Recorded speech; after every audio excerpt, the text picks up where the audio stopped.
Every relationship goes through seasons. Some are filled with laughter, connection, and effortless joy. Others feel heavy, distant, and painfully silent. But here is what many people do not realize.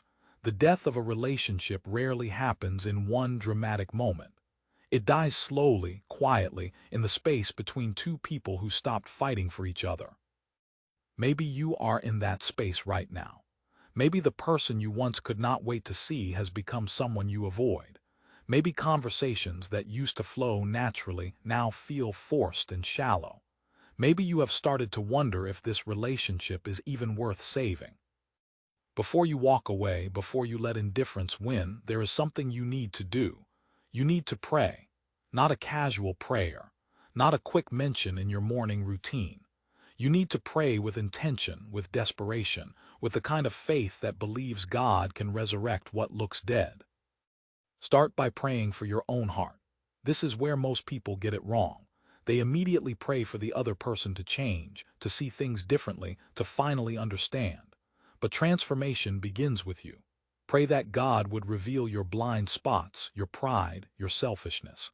Ask Him to show you where you have contributed to the distance. Ask Him to soften the hardness that has formed in your heart. Ask Him to give you the humility to admit where you have been wrong. Then pray for the other person, but not in the way you might think. Do not pray for them to become who you want them to be. Pray for their heart, their struggles, their pain.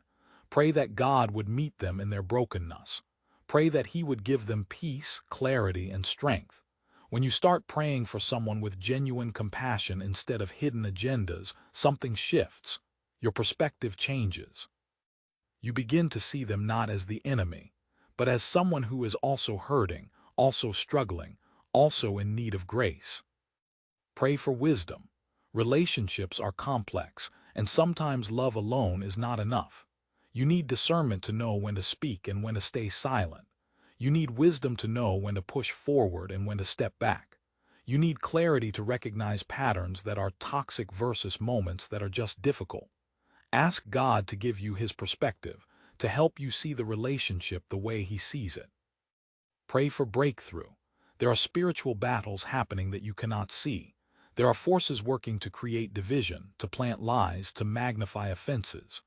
Do not underestimate the power of prayer to break through walls that conversation alone cannot penetrate.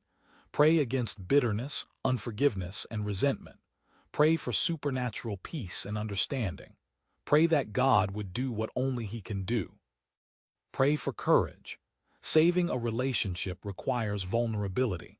It requires you to have hard conversations, to admit mistakes, to ask for forgiveness, to extend grace even when it is not deserved.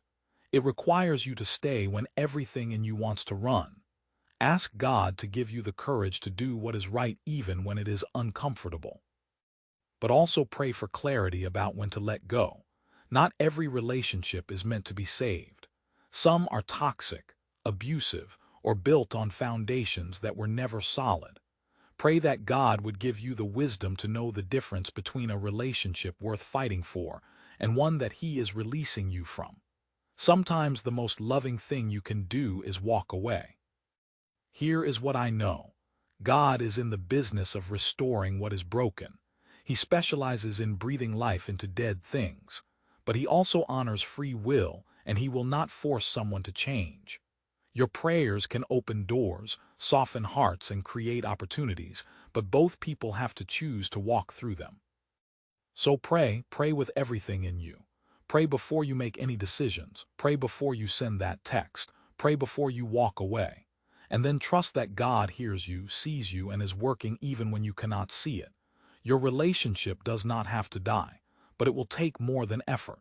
It will take faith, surrender, and the kind of prayer that refuses to give up.